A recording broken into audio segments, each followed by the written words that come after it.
Once again, it is I, the slightly bearded and just waking up for the day, Josh, and this is, of course, the Bible, New International Version, and this is an atheist point of view, where basically what I am doing is reading from the New International Version of the Bible, like I said, from cover to cover in the order that was written. That's right, from Genesis to Revelation, all the way through this motherfucker, for the simple fact that my point of view is I find it very laughable. I mean, quite amusing in so many different ways, not just because of the fact it's so brutal and murderous and just, bloodthirsty. It's the fact that it contradicts itself left and right. And the way that it's worded and the way shit is told just comes out stupid. But, so yeah, that's my point of view. So before I start, because I always do have bumper music before I do read, so that makes it flow better. And Bible's boring enough as it is. I'm trying to keep this entertaining. Okay. Where I left off was in Leviticus, chapter 23. No paraphrase yet. First, I will have a list of the copy. What's up, pussycat? You can't see her, but my cat's on the bed. She might jump on my lap.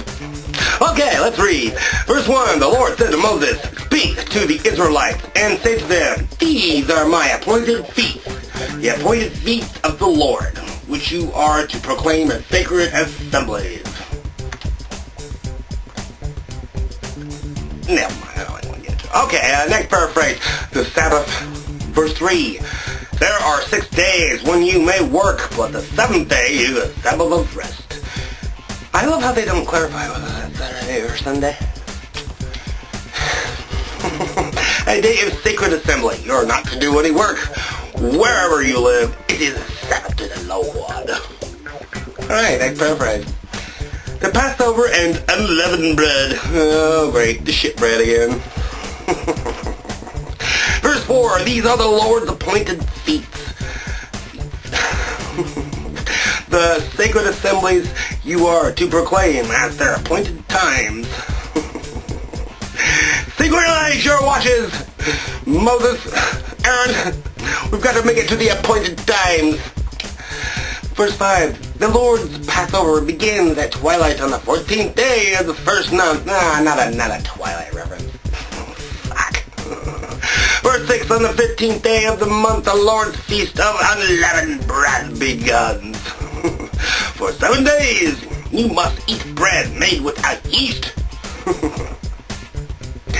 What's the punishment for if he does eat it with yeast? You know, what if he just says fuck it and eats Wonder Bread or something, or a loaf of pumpernickel? Verse 7, on the first day hold a sacred assembly and do no regular work. For 7 days, present an offering made to the Lord by fire. I wonder if you can make an offering present to the Lord by water. Probably not. Drown it for God, yeah. And on the 7th day, hold a sacred assembly and do no regular work. As opposed to regular work? Is there unregular work? Okay. Next paraphrase. First fruits. The Lord said to Moses, "Speak to the Israelites and say to them, when you enter the land I'm going to give you, and you reap its harvest." Wait, I'm going to give you, and you reap its harvest. What? That doesn't make any sense. I'm going to give you, and you reap its harvest. I told you it was word funny. I'm going to give you, and you will reap its harvest. Bring to the priest to sheaf off of the first grain you harvest. Alrighty then. Sheaf off. I guess that means cut. Verse 11. He is to wave the sheaf before the Lord, so it will be accepted on your behalf. The priest is to wave it on the day after the Sabbath. Well, alrighty. Woo! We're done! Passover is over. It's Passover over. Okay, on the first day of your way with the sheep, you must sacrifice a burnt offering to the Lord, a lamb a year old without defect. Because we gotta kill the babies! Verse 13, together with its grain offering of 2/10 of an ephah of fine flour mixed with oil.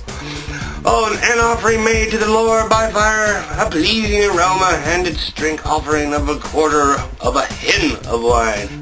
Just a hin. I just need a hin of wine, please. And then maybe a hin later. Verse 14, you must not eat any breast or roasted or new grain until the very day you bring this offering to your God. It is to be a lasting ordinance for the generations to come, wherever you live. Wherever? Even in Australia? Interesting. Next paraphrase. Feast weeks. They're going to eat the weeks. Verse 15, from the day after the Sabbath, the day you brought the sheaf of the wave offering, count off 7 full days. Verse 16, count off 50 days up to the day after the 7th Sabbath, and then present an offering of new grain to the Lord. The fuck did I just read? What the fuck did they want them to 50 days, and then the day after the 7th Sabbath, and then present another offering of new grain? Fuck! Seems like a lot of work. It's like they're making up for last time they didn't work on Sunday or Saturday. It's probably Saturday. Verse 17, from wherever you live, bring 2 loaves made of 2/10 of an ephah of fine flour baked with yeast. Oh, we're allowed to use the yeast this time.